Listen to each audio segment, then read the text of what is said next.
Assalamualaikum warahmatullahi wabarakatuh. Alhamdulillah ya ihsani wa syukur wa taufiqi wa tinani. Asyhadu an la ilaha illallah wahdahu la syarika lahu ta'zima li sya'nihi. Wa asyhadu anna Muhammadan abduhu wa rasuluhu da'i ila al-wadi.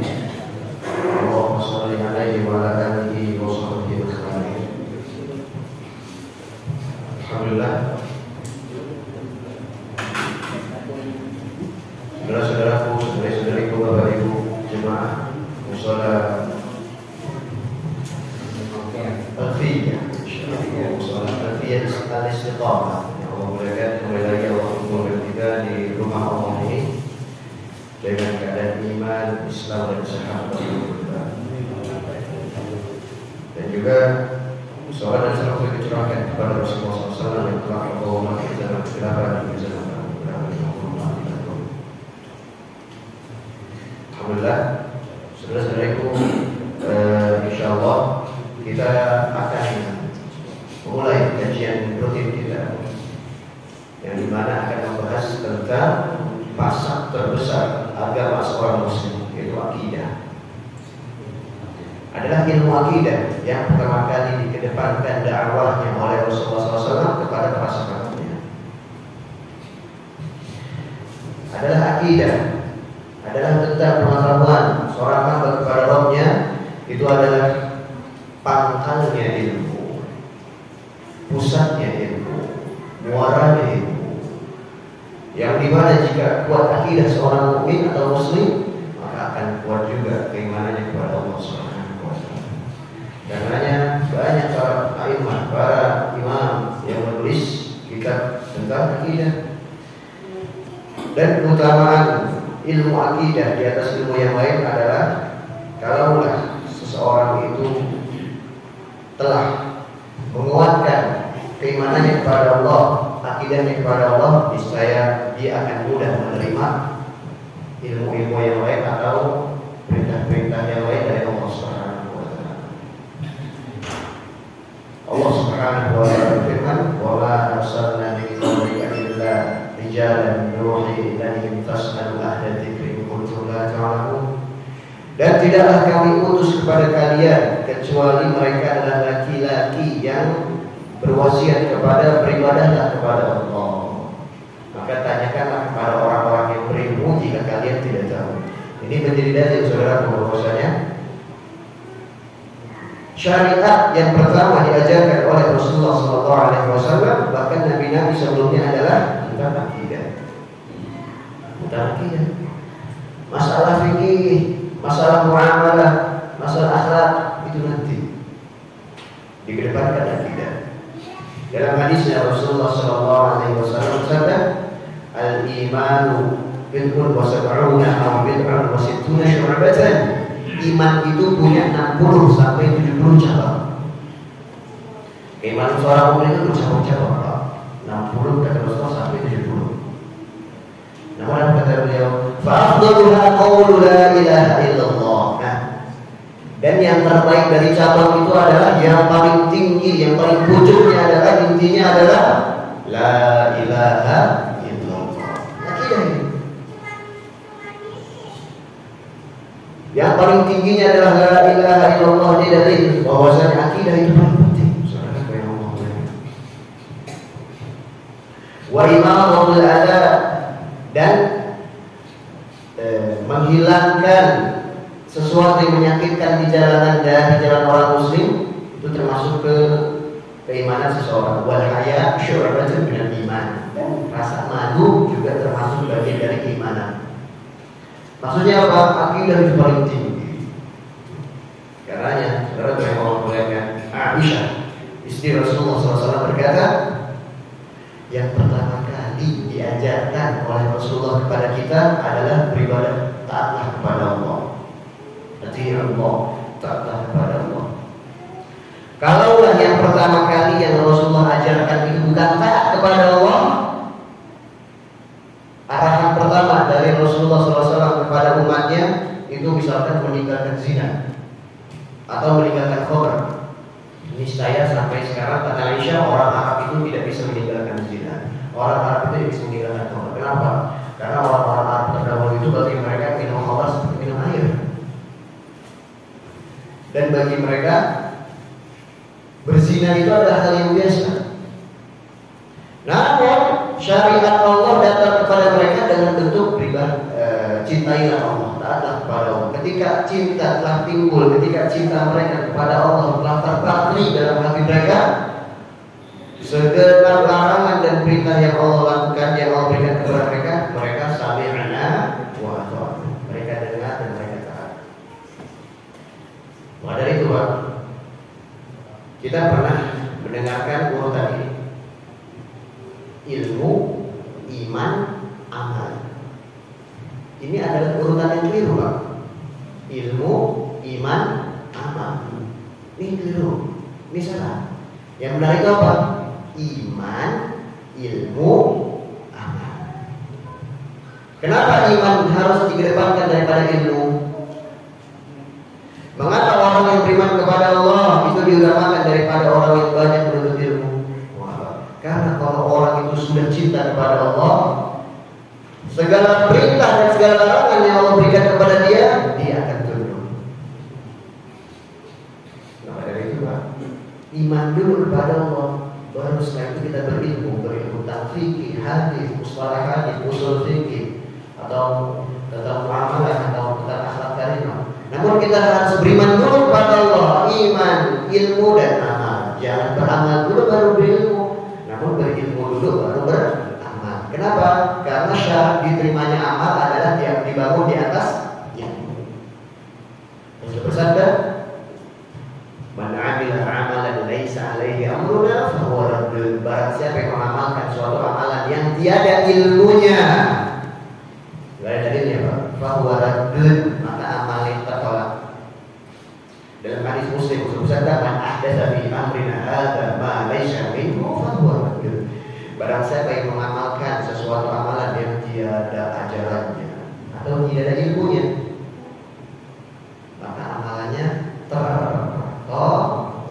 Makanya kita belajar dulu, Pak, beriman, berilmu dan beramal.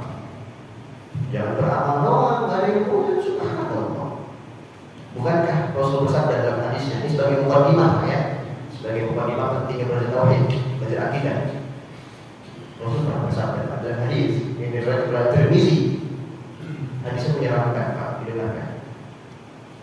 Wa inna ar-rajula la yusalli 60 sanah wa lam tuqbal minhu an yusallah. Subhanallah. Ada seorang laki-laki yang sholat selama 60 tahun, namun tidak diterima dari sholatnya satu rakaat pun oleh Allah. 60 tahun sholat, namun satu rakaat saja tidak diangkat oleh Allah. Apa kata Rasulullah? Fala'allahu yutimmu ruku' wa la yutimmu sujud, wa la'allahu yutimmu sujud wa la yutimmu ruku'. Itu bisa jadi karena ilmunya. Dia menyempurnakan ruku' tapi tidak menyempurnakan sujud. Dia menyempurnakan sujud, tapi tidak menyempurnakan ruku'. Kata ulama, ini dalil bahwasanya ibadah itu bukan seberapa banyak, wahai saudaraku.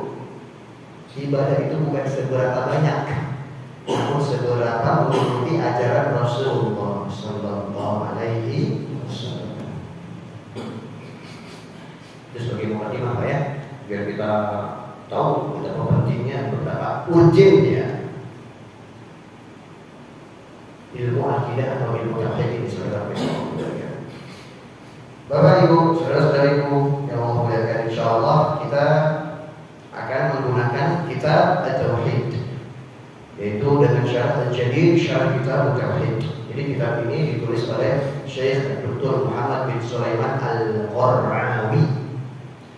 Ini beliau tulis sebagai syarah kitab Tauhid. Jadi kitab Tauhid yang ditulis itu disyarah oleh beliau, jadilah Al-Jadid, disyarah kitab Tauhid.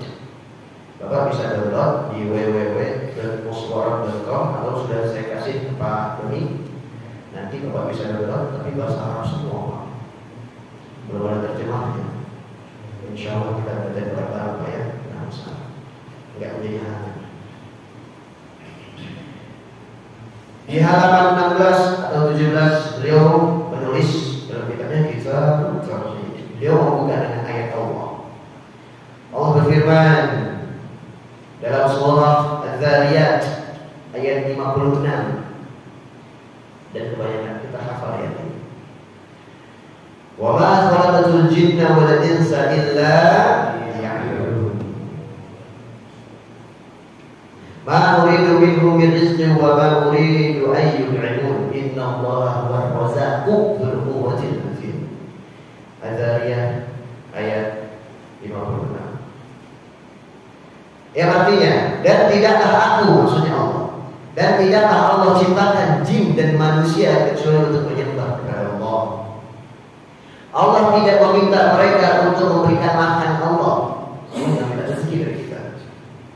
Dan Allah tidak memberikan kita, Allah tidak meminta kita untuk kita memberikan rezeki kepada Allah.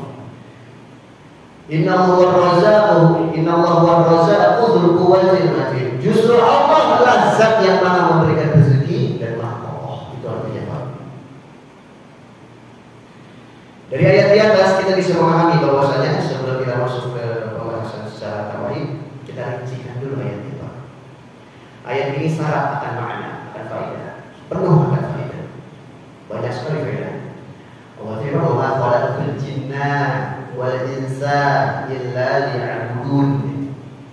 Dan tidaklah aku ciptakan jin dan manusia kecuali untuk menyembah kepadaku, kepada Allah sendiri. Dari sini ulama sepakat bahwasanya manusia dan jin itu mereka punya tugas yang sama, yaitu beribadah kepada Allah.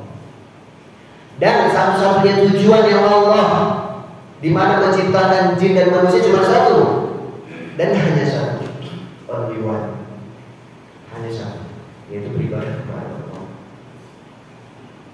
Ini juga dalil saudara bahwasanya manusia itu di hidupnya tidak akan keluar dari dua keadaan. Nah, yang pertama ibadah, yang kedua maksiat. Saya ulangi Pak. Keadaan manusia itu tidak akan keluar dari dua keadaan Pak. Entah dia sedang ibadah atau dia sedang maksiat. Ustaz, maksudnya apa? Kalau ada orang nongkrong, Ustaz, ada orang nongkrong, dia bakal apa Ustaz? Dia diem, dia juga enggak zikir, dia diam. Dia ibadah apa maksiat? Itu maksiat. Nah, maksiat dari sisi apa? Menghilangkan umur atau menghilangkan waktu tanpa sesuatu yang berfaedah. Bukankah Rasulullah bersabda, "Lan tazula qadama 'abdin yawmal qiyamati hatta yus'ala an ba'da riwayat al-khams." Tidak akan bergeser anak hamba, anak Adam kakinya nanti pada mahsyar sampai dia ditanya tentang apa perkara. Salah satunya apa Pak? An umuri fima afna, tentang umurnya digunakan untuk apa. Berarti setiap detik yang kita gunakan tidak berzikir kepada Allah, kita akan dihisab. Karena Aisyah berkata tentang Rasulullah SAW, bahwasanya Rasulullah SAW itu karena khuluqul Quran, beliau itu seperti Al-Quran yang berjalan. Kalau lagi jalan entah zikir atau baca Quran. Subhanallah. Berarti umur-umur yang kita lewatkan dan kita aja mikirin apa tahu. Itu maksiat itu. Maksiat dari sisi apa Ustaz? Maksiat dari sisi dia menghilangkan nikmat waktu yang Allah berikan kepada dia.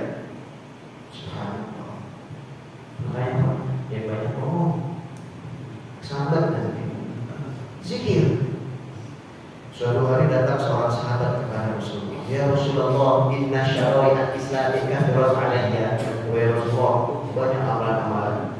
Namun ada gak amalan yang mudah, namun sangat bisa memasukkan seseorang hamba kepada syurga. Tapi amalan yang mudah ada gak Rasulullah? Apa kata Rasulullah? Ayyakuna lisanuka rawatan bidzikrillah. Jadikanlah lisanmu itu basah zikir kepada Allah. Sambil bawa perangkat naik mobil ke kantor. Apa kata Rasulullah? Man qala, barang siapa yang berkata subhanallah wa bihamdi, barang siapa yang berkata maha suci Allah dan maha suci Allah dan segala puji baginya, gurisat lahu naklatun fil jannah, akan ditanamkan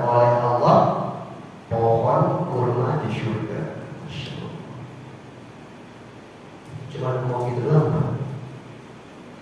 Wa man qala, barang siapa yang berkata subhanallah wa bihamdi subhanallahil azim mi'ata marrah, dan barang siapa yang berkata subhanallah wa bihamdi subhanallahil azim 100 kali, maka akan diampuni dosanya walaupun sebanyak buih di lautan. Allah.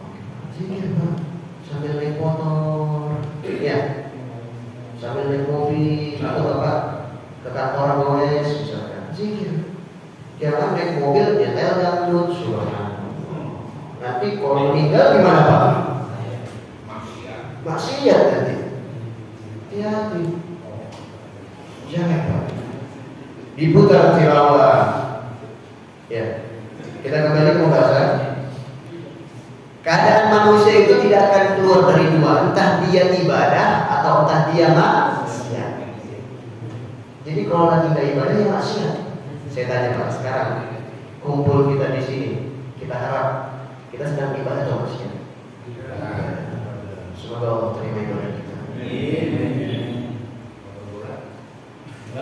Coba nonton bola misalkan. Ustaz, aneh nonton bola. Ustaz, aneh bangun jam 2 pagi. Ngapain? Tahajud enggak nonton bola. Saya tanya, itu kira-kira itu ibadah atau maksiat? Ustaz, tapi saya nonton bolanya sambil istighfar, Ustaz. Masya Allah. Gimana orang bisa fokus dalam sholat? Saudara, kita itu tidak akan keluar dari dua keadaan ini, entah sedang beribadah atau sedang bermaksiat. Maka jadikanlah detik-detikmu itu beribadah kepada Allah Subhanahu wa Ta'ala. Makan bisa jadi ibadah, bisa. Makannya bukan ibadah, Pak, muamalah.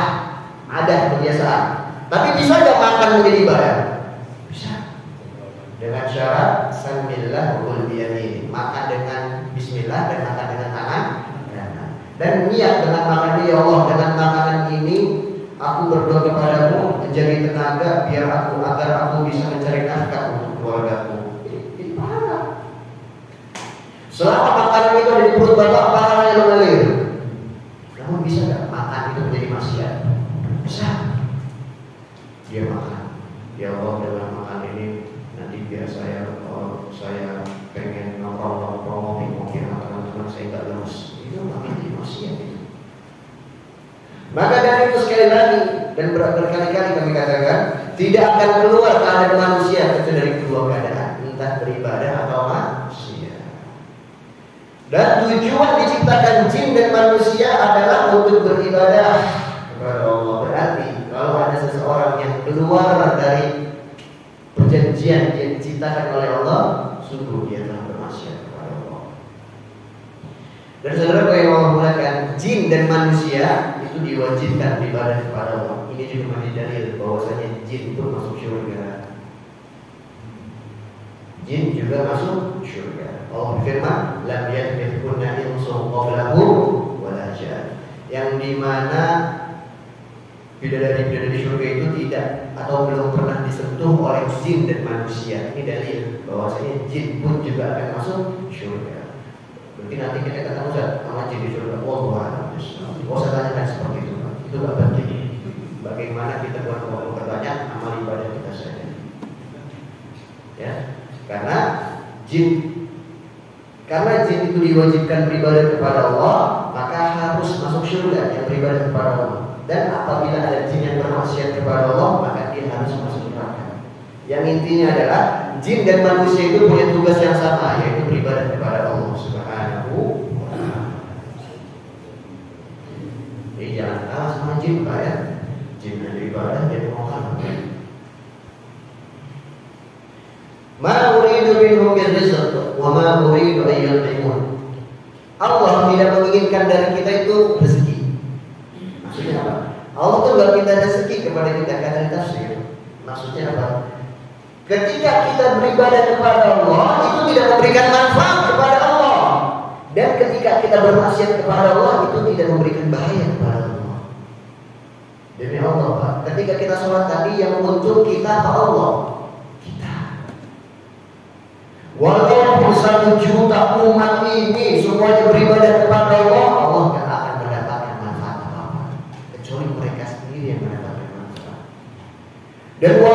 semua umat di dunia ini bermaksiat kepada Allah, mereka tidak bisa menyakiti Allah sedikit. Jadi sejatinya ketika kita beribadah kepada Allah, kita yang mendapat pahala, bukan Allah yang mendapatkan manfaat. Bukan.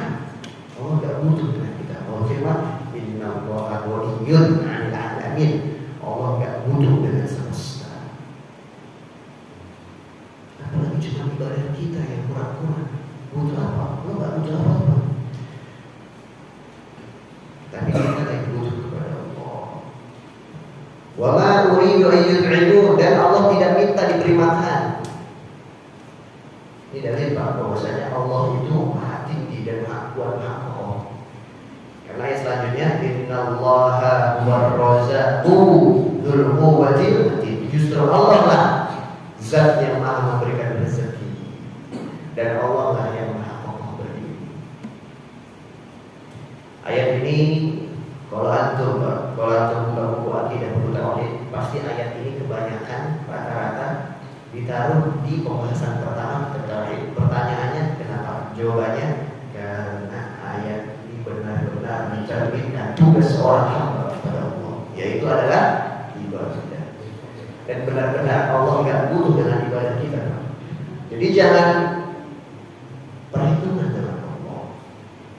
Ya Allah, ijabahkan doaku ya Allah. Kalau nggak ijabah doaku, aku nggak akan ibadah lagi kepadamu. Emang siapa kita?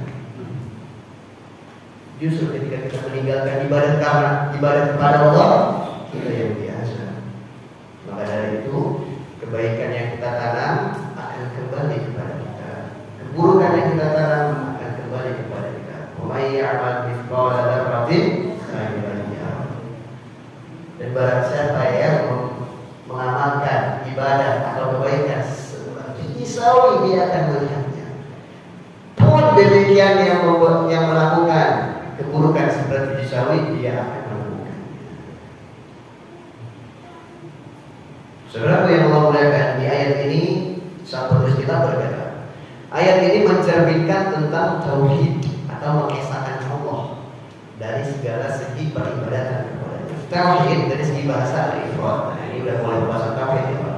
Tadi masih tafsir sedikit, namun tafsir berkenaan tentang tauhid. Tauhid dari segi bahasa artinya mengesahkan.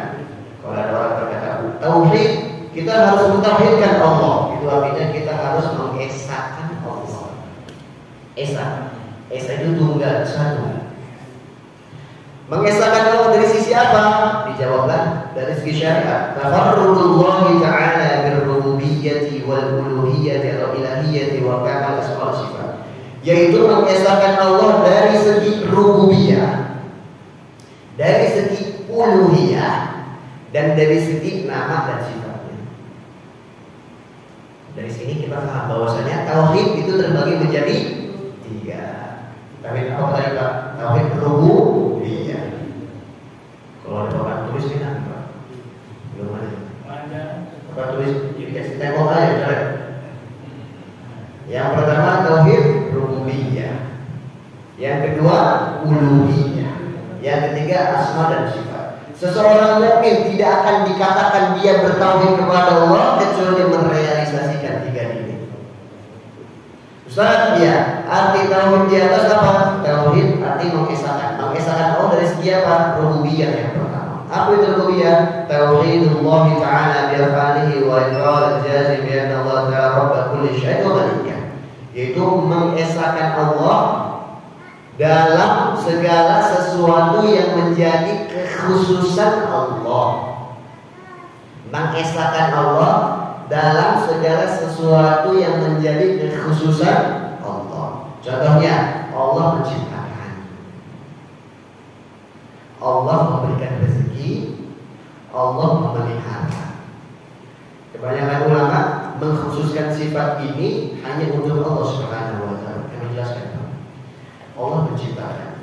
Jadi ketika kita mengesahkan Allah dari segi penciptaannya, kita tidak menyamakan penciptaan manusia dengan penciptaan Allah. Contohnya, ketika Allah menciptakan sesuatu, Allah menciptakan itu dari tiada menjadi ada. Kalau Allah menciptakan sesuatu, Allah menciptakan dari Memang nggak ada, tiada menjadi ada. Tapi kalau manusia menciptakan sesuatu, manusia itu nggak menciptakan sejatinya, hanya memodifikasi. Allah sering katakan, pencipta alat mikroskop atau apa, pencipta mobil. Pertanyaan saya, apakah dia benar-benar menciptakan mobil? Tidak.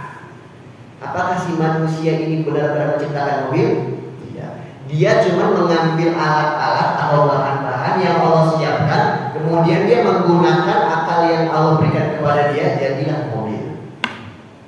Jadi menciptanya manusia dengan menciptanya Allah itu beda. Maka dari itu Pak, ini saran kami, nasihat kami kepada diri pribadi, kemudian kepada bapak-bapak umumnya, kita kurangi bahasa menciptakan. Karena sejatinya pencipta itu adalah Allah. Kalau membuat boleh, atau pencetus boleh. Namun kalau penciptaan, karena bahasa menciptakan itu bahasanya khalaqa yakhluqu, menciptakan. Dan menciptakan itu harusnya dari yang tiada menjadi ada. Allah lah yang hanya bisa seperti itu. Kemudian kita mengesahkan Allah dari rububiyah dari segi pemeliharaan. Memeliharanya Allah dengan memelihara manusia beda apa sama? Beda.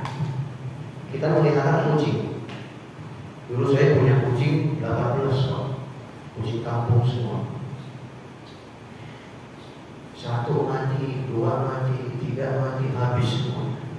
Padahal udah segenap upaya saya rawat itu semua. Namun gak bisa. Itulah pemeliharaan manusia. Namun kalau Allah yang memelihara, tidak akan luput satu kebutuhan manusia pun darinya. Allah firman, Inna Allah yumsikus samawati wal arda an tazula wa la zalata in amsakahuma illa Allah.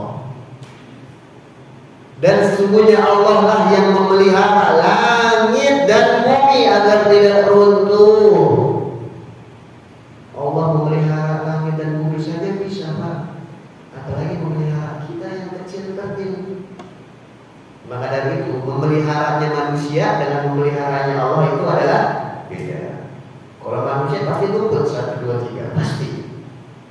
Walaupun dia pencipta, misalnya dia pencipta kucing, benar-benar kucing dipelihara, benar-benar pelihara, pasti ada yang kena penyakit, pasti ada yang mati, pasti nggak mungkin sempurna Allah. Namun Allah tahu mana yang baik dan mana yang tidak untuk hambanya. Dan yang ketiga, tauhid rububiyah itu maksudnya adalah mengesahkan Allah dari segi yang tadi pertama, penciptaan, pemeliharaan, dan memberikan rezeki.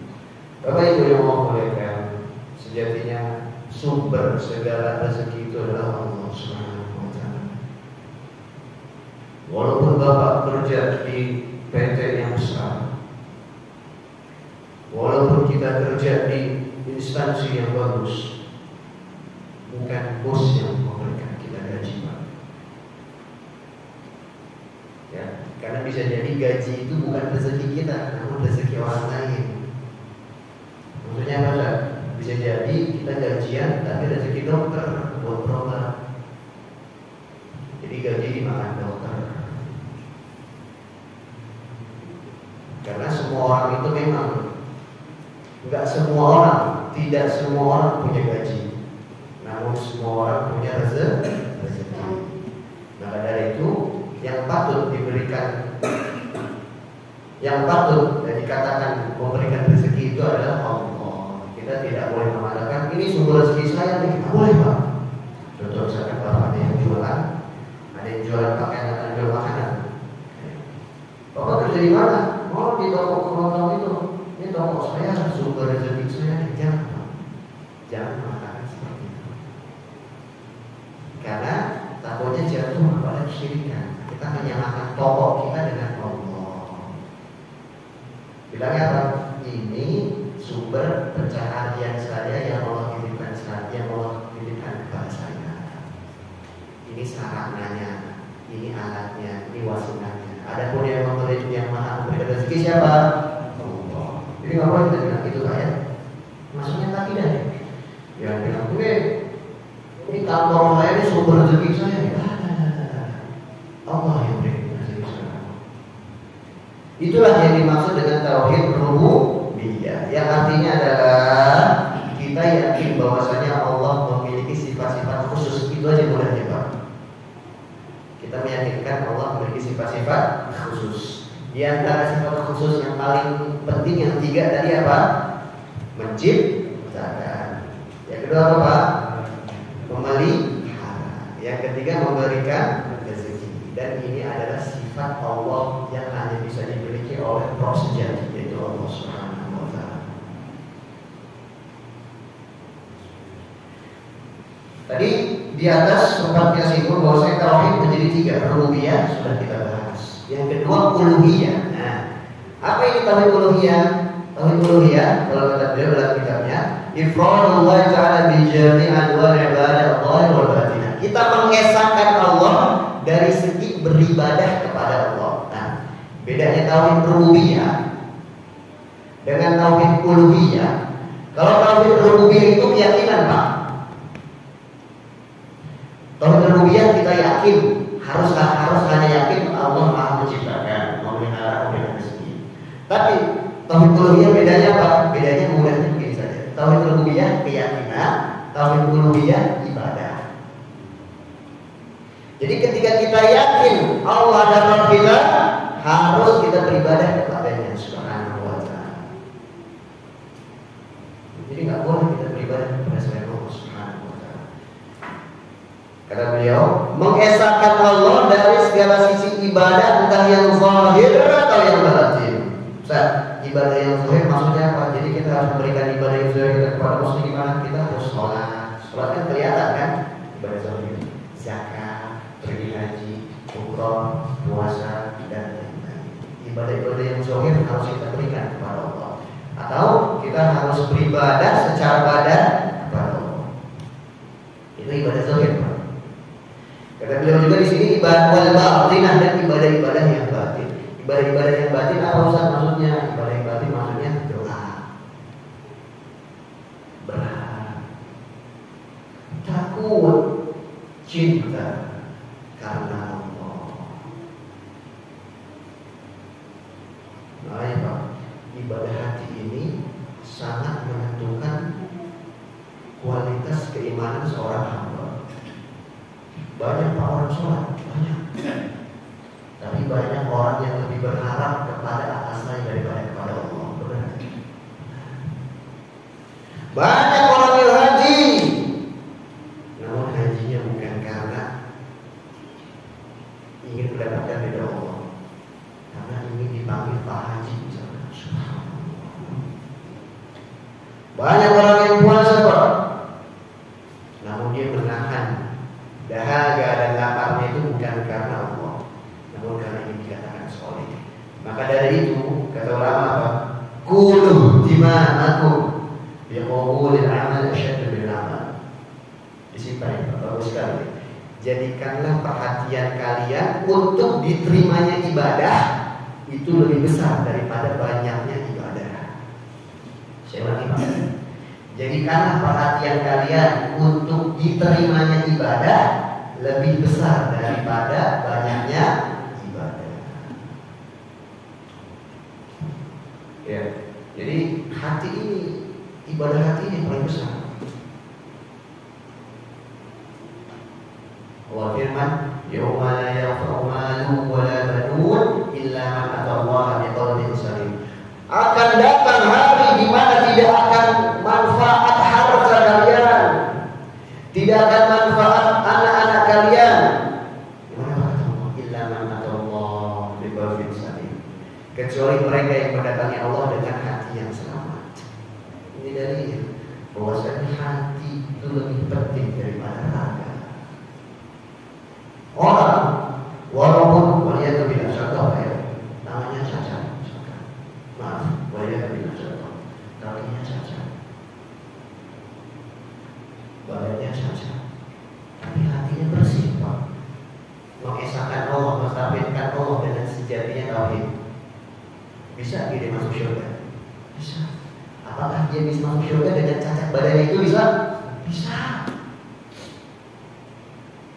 Contoh yang kedua, ada orang ganteng atau perempuan cantik, bukan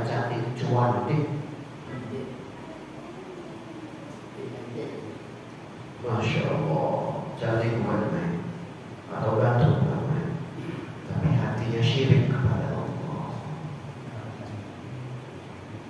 Apakah dia bisa masuk surga? Allah haram dia masuk surga. Apa kata Allah? Inna Allah la yaghfiru an yushraka bihi wa yaghfiru ma duna dzalika liman yasha. Allah akan mengampuni segala dosa, tapi ada dosa yang tidak bisa diampuni oleh Allah. Syirik. Apa itu syirik? Memberikan ibadah kepada selain Allah Subhanahu. Makanya Pak, dalam surat Luqman, kenapa Luqman itu? Ulama sepakat bahwa Luqman ada di Al-Quran, surah Luqman. Luqman itu kenapa dicantumkan namanya di dalam Al-Quran, bahkan menjadi nama sebuah surat dalam Al-Quran. Subhanallah. Kalau Abu Jahal, Abu Lahab itu menjadi namanya menjadi surat penghinaan untuknya. Namun Luqman ditulis namanya, bahkan namanya itu menjadi nama sebuah surah dalam Al-Quran. Kenapa Luqman itu bisa mendapatkan kemuliaan itu dari Allah? Kata tafsir, salah satunya Pak, Luqman itu bukan nabi Pak, ulama sepakat. Dan Luqman itu bukan rasul, ulama sepakat. Dia hanya orang soleh yang memiliki nasihat-nasihat yang luar biasa. Orang soleh. Allah firman, wa idh qala Luqman libnihi wa huwa ya'duhu ya bunayya la tusyrik billah. Dan ingatlah wahai Muhammad ketika Luqman memberikan pelajaran kepada anaknya. Seraya Luqman berkata, "Hei anakku tersayang, la tusyrik billah, jangan berbuat syirik kepada Allah." Bapak Ibu yang memuliakan, salah satu penyebab Luqman dicantumkan namanya dalam Al-Quran karena dia adalah orang tua yang takut anaknya jatuh kepada kesyirikan. Karena sifat kepeduliannya itu Allah cantumkan dalam Al-Quran. Saya punya pertanyaan Pak Ibu, dijawab dengan jujur. Siapa yang pernah bilang ke anaknya atau ke cucunya, yang memberikan nasihat kepada anaknya dan cucunya, anakku jangan berbuat syirik kepada Allah ya. Siapa yang pernah? Pernah? Masya Allah, alhamdulillah. Murid terus, Allah berkahi antum dan berkahi keluarga kita semua. Pak, anak bapak naik motor, bapak bilang, "Dek, pelan-pelan naik motor ya, nanti jatuh." Kalau dia jatuh di dunia, dia akan sembuh, selesai urusan Pak. Dek, nanti mainnya pelan-pelan ya, kepleset. Kalau dia kepleset, dia akan sembuh, nggak apa-apa. Tapi kalau dia jatuh ke neraka, siapa yang bisa menolong? Saudara yang mau melihat. Maka dari itu harusnya nasihat yang pertama kali kita kedepankan untuk anak-anak kita itu bukan perkara dunia, namun perkara akhirat. Jangan berbuat syirik kepada Allah. Dan ibadah yang batin, ibadah hati itu harus lebih kita perhatikan daripada ibadah-ibadah yang zahir. Karena apa? Karena syarat diterimanya ibadah adalah dengan hati yang bersih. Baik, insya Allah kita lanjut setelah sholat, insya Allah.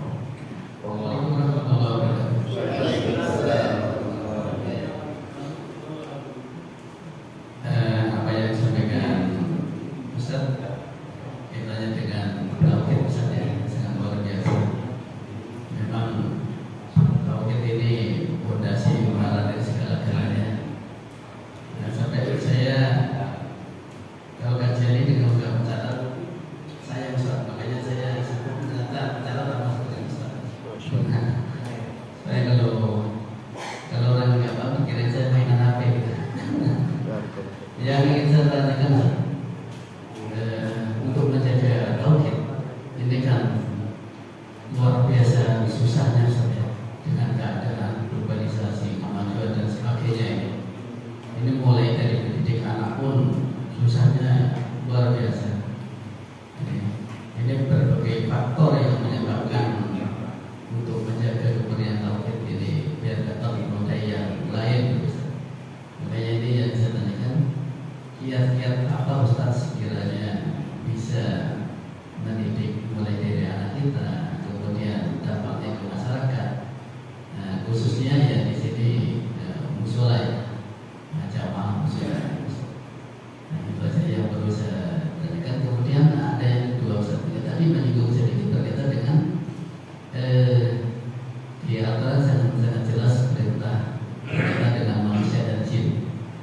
Ini selama ini saya bertanya-tanya, Ustaz, yang dua-duanya kan kewajibannya beribadah. Nah ini Al-Quran itu diturunkan apa termasuk untuk jin dan nabinya jin itu apa baginda Rasulullah? Nah ini selama ini di kajian-kajian saya belum pernah itu saja. Nah ini soalnya ada jin masuk Islam dan sebagainya. Saya mulai itu lebih maju.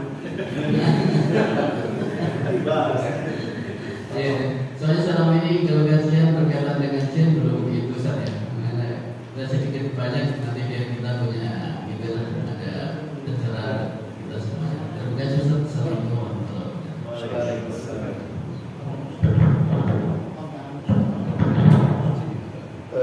Yang pertama tadi kiat-kiat menjadikan pematri atau menjadikan kafir itu terjaga di lingkungan kita atau di rumah kita. Jadi yang pertama itu Pak, kalau nasihat ulama yang pertama al-bi'ah tuhayyul hayah. Jadikanlah lingkungan kita, keluarga kita, keluarga yang mentauhidkan Allah. Karena apa? Lingkungan itu membentuk karakter. Dan cara yang terbaik untuk menanamkan atau mematri tauhid di hati-hati anak-anak kita, istri kita, keluarga kita, atau lingkungan besarnya, rukun tetangga kita, keluarga kita. Yang pertama adalah jadikanlah atau masing-masing dari kita memiliki rasa kepemilikan tanggung jawab untuk menjaga tauhidnya. Mulai dari yang paling kecil dulu, rumah sendiri, sampai bapak di rumah, dan dahulukan contoh daripada nasihat. Karena kata ulama apa? Bil lisan yang tadi bermakal. Lisan hal afsah bin lisan, lisan hal afsah bin lisan itu. Satu praktek itu lebih baik daripada 1000 nasihat. Kita praktekkan ke anak kita. Nah, nggak boleh syirik ya. Ayo kita sholat. Jadi bapak ajarkan bapak sholat ini itu. Jadi kan lingkungan itu lingkungan yang selalu ingat Allah. Insya Allah dengan itu lebih baik daripada bapak menyampaikan nasihat. Nah, jangan ini, jangan itu, jangan itu. Kalau sering praktekkan itu langsung turun. Karena kami sering mendengar anak itu memang bukan pendengar yang baik, namun anak itu adalah peniru yang baik. Ya. Jadi jadikan lingkungan kita dulu Pak. Jadi lingkungan yang bertauhid kepada Allah. Dengan cara apa? Masing-masing dari kita. Mulai seperti itu. Dan cara yang terbaik untuk bisa mentauhidkan Allah, bekal yang terbaik untuk mentauhidkan Allah adalah dengan memahami ayat-ayatnya dan sunnah-sunnahnya. Jadi kalau bisa Pak, nanti setiap ada kajian dimulai dengan tauhid dulu. Tauhid aja dulu. Soal akhlak gimana nanti? Tadi kan hadis yang tadi sebutkan di atas bagaimana? Wa imatatul adza nawar dan syu'bah min al-iman. Menyingkirkan duri dari jalanan itu termasuk keimanan. Namun yang paling tinggi apa tadi? La ilaha illallah. Jadi harus kita jemput la ilaha illallah dulu. Ya. Jadi pertama kali harus kita tanamkan dalam diri kita dulu tauhid kepada Allah. Kemudian kita tanamkan kepada anak istri kita, dan bekal terbaik untuk mendapatkan siraman tauhid untuk hati kita adalah Al-Quran dan As-Sunnah. Gak usah beli buku banyak-banyak Pak. Beli buku ini itu usah. Dalam Al-Quran, dalam hadis, insya Allah kita akan terpatri tauhid di hati kita. Itu kiat yang paling bagus dan yang paling mudah dan paling cepat. Ya. Jadi saran saya nanti DKI misalkan kalau ingin adakan kajian tauhid dulu Pak. Insya Allah kalau hati kita sudah ada tauhid, ilmu-ilmu yang lain itu akan mudah didapatkan. Allah berfirman, wattaqullah wa yu'allimukumullah. Bertakwalah kepada Allah, niscaya Allah akan mengajarkan kalian. Ini yang pertama Pak. Yang kedua, jin itu seperti manusia. Bedanya mereka mempunyai alam yang tidak mereka masuki di alam kita. Allah firman,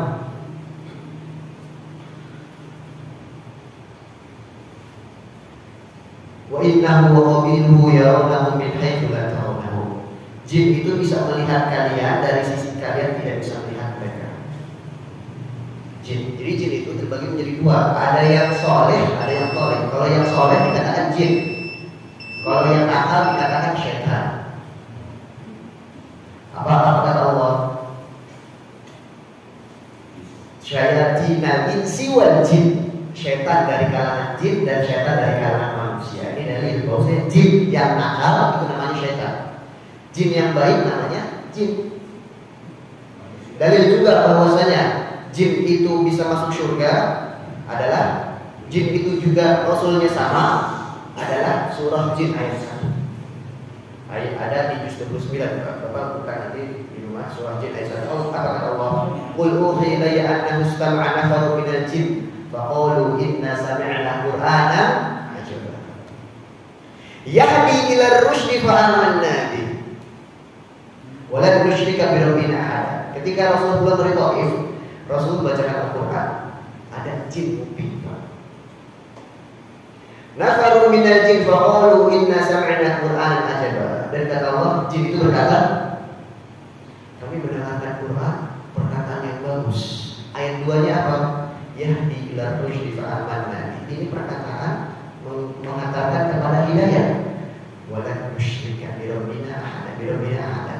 Maka kami beriman kepada apa yang dikatakan oleh Rasulullah dan kami tidak berbuat syirik kepada. Ini dalil bahwasanya Rasul itu diutus untuk seluruh umat. Wa ma arsalnaka illa rahmatan lil alamin. Dan kami tidak utus engkau Muhammad kecuali sebagai rahmat petunjuk untuk seluruh alam. Berarti Rasulnya jin juga Nabi Muhammad SAW. Tapi jin tidak punya Rasul, Pak. Dan jin itu beriman juga kepada Rasul. Sebagaimana manusia ada yang beriman kepada Rasul, pun jin ada yang beriman kepada Rasul. Sebagaimana manusia ada yang kufur terhadap Rasul atau tidak beriman kepada Rasul, pun jin demikian. Maka dari itu surga diperuntukkan untuk manusia dan jin yang soleh tadi. Tidak semuanya masuk surga. Ya, jin itu seperti kita Pak, namun bedanya jin ini diberikan umur panjang, itu saja. Umur jin itu panjang-panjang. Dan nggak usah kepo masalah jin. Yang penting kita tahu jin punya tugas bagaimana. Jadi bapak nggak usah nanti jin nanti nyari jin, nggak usah dicari. Urus diri kita sendiri. Alaika bi khalsati amrika, kata Rasulullah, uruslah diri kamu sendiri. Ya. Jadi ini sekilas tentang pengetahuan tentang saudara kita jin. Jin itu saudara kita Pak, sahih. Tapi bukan samping Bapak, samping Bapak manusia semua. Saudara kita jin apa kata Rasulullah? Riwayat oleh Muslim. Jangan kalian bersuci dengan tulang dan jangan kalian bersuci dengan kotoran. Fa'innahu min tu'amikumul jin. Min tu'amikumul jin. Karena tulang itu makanan, benar kan Pak? Karena tulang itu makanan dari saudara kalian kalangan jin. Jangan cebok pakai tulang Pak. Nggak boleh. Ledes semua nanti. Dan jangan cebok pakai kotoran. Karena yang pertama kotoran itu najis, yang kedua kotoran itu makanan untuk hewan ternak jin. Jadi jin ternyata punya hewan ternak. Ngamal apa? Ngamal kambing. Wallahu a'lam. Gak usah kepo.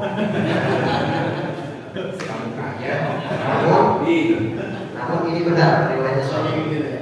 Wallahu a'lam. Cukup Pak ya. Sudah Bapak. Cukup.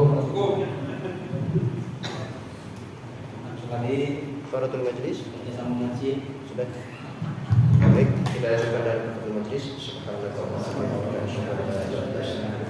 Terima kasih Bapak apa yang benar dari Allah dan yang tidak dari saya pribadi atas waktunya. Jazakumullah khair. Assalamualaikum warahmatullahi wabarakatuh.